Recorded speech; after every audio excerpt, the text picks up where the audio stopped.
தேவனுக்கே மகிமை உண்டாவதாக.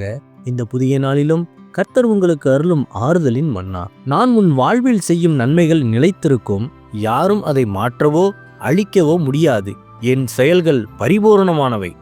பிரசங்கி 3:14. தேவன் செய்வது எதுவோ அது என்றைக்கும் நிலைக்கும். கிறிஸ்துவுக்கு பிரியமானவர்களே, உலகில் மனிதர்கள் செய்யும் காரியங்கள் தற்காலிகமானவை. காலப்போக்கில் அவை மாறிப்போகும் அல்லது அழிந்து போகும்.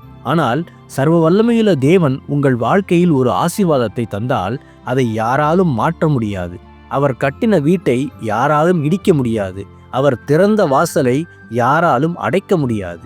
உங்கள் வாழ்க்கையில் உள்ள போராட்டங்கள், தோல்விகள் தற்காலிகமானவையே. ஆனால் தேவன் தரும் சமாதானமும் வெற்றியும் ஆசீர்வாதமும் நித்தியமானது. மனிதர்கள் உங்கள் மகிழ்ச்சியை குறைக்க நினைத்தாலும் தேவன் அதில் எதையும் குறைய விடமாட்டார். அவருடைய செயல்கள் குறைவற்றவை. தேவன் உங்கள் வாழ்வில் கிரியை செய்யும் போது அது பரிபூரணமானதாக இருக்கும்.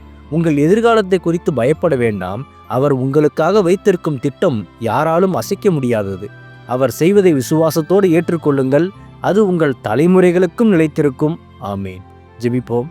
என் அன்புள்ள பரிசுத்த பரலோக பிதாவே, இந்த புதிய நாளுக்காக உமக்கு ஸ்தோத்திரம். நீர் செய்யும் காரியங்கள் அனைத்தும் என்றென்றும் நிலைத்திருக்கும் என்று விசுவாசிக்கிறோம். மனிதர்களால் வரும் தடைகள், எதிர்ப்புகள் அனைத்தையும் உடைத்து நீர் எங்களுக்கு தரும் நிலையான ஆசீர்வாதங்களுக்காக நன்றி. இயேசுவே, கடன், வியாதி, மனபாரம் போன்ற சகல போராட்டங்களில் சிக்கி தவிப்பவர்களை நீர் தொட்டு இப்போதே பூரண விடுதலை தாரும். இன்று பிறந்த நாள், திருமண நாள் கொண்டாடும் பிள்ளைகளை ஆசீர்வதித்து அவர்கள் வாழ்வில் என்றும் நிலைத்திருக்கும் சந்தோஷத்தை தாரும். பிதாவே, இன்று இயேசுவின் வருகை இருக்குமானால் நான் அதில் அவரோடு எடுத்துக்கொள்ளப்படும்படி என்னை தகுதிப்படுத்தும், தயார்படுத்தும். இயேசுவின் நாமத்தில் ஜெபிக்கிறேன் எங்கள் நல்ல பிதாவே. ஆமேன்.